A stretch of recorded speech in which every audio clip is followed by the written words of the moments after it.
નમસ્તે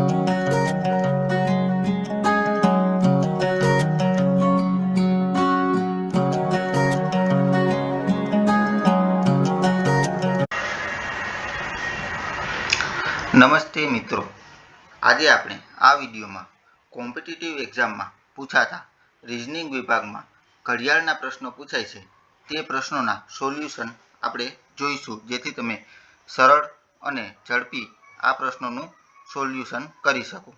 તો ઘડિયાળના પ્રશ્નો માટેના અમુક નિયમો તમને અહીંયા આપવામાં આવેલા છે, જેમ કે 1 કલાકમાં મિનિટ કાંટો 360 અંશ ફરે છે.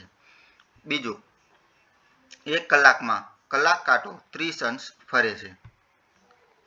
ઘડિયાળના બે કાંટા વચ્ચે ખૂણો શોધવા માટે સૂત્ર છે 11/2 m - 30 h, જ્યાં m એટલે મિનિટ અને h એટલે કલાક. 12 કલાક થાય ત્યાં બંને કાંટા એકબીજાને 11 વખત મળે છે. 12 કલાકમાં બંને કાંટા 11 વખત વિરુદ્ધ દિશામાં હોય છે. 12 કલાકમાં બંને કાંટા એકબીજાથી 22 વખત કાટખૂણે એટલે કે 90 અંશનો ખૂણો બનાવે છે. હવે આપણે આગળ પ્રશ્ન 1 જોઈએ. એક ચોક્કસ ઘડિયાળમાં સવારના 8 વાગ્યા છે, તો બપોરના 2 કલાક અને 20 મિનિટ સુધીમાં ઘડિયાળનો કાંટો કેટલા અંશ ફરશે? એટલે કે એક ઘડિયાળ છે તેમાં સવારના 8 વાગ્યા છે, તો બપોરના 2 કલાક અને 20 મિનિટ સુધીમાં એ ઘડિયાળનો કાંટો છે એ કેટલા અંશ ફરે છે? તો તેના માટે આપણે અહીંયા સમીકરણ મુજબ આગળ વધીશું. સવારના 8 વાગ્યાથી બપોરના 2 વાગ્યા સુધીમાં 6 કલાક થાય.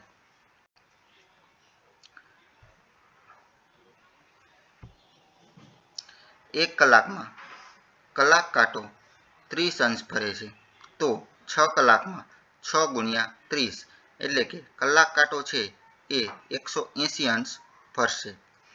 ત્યારબાદ આગળ જોઈએ કે 60 મિનિટમાં મિનિટ કાંટો 30 અંશ ફરે છે, તો 20 મિનિટમાં કેટલો ફરશે? તો તેનો આપણે 20/60 ગુણ્યા 30 કરીએ તો 10 અંશ ફરે.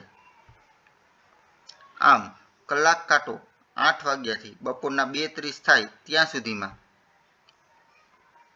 180 અંશ વત્તા મિનિટ કાંટો છે એ વધારાના 10 અંશ એટલે કે કુલ 190 અંશ ફરે છે. આમ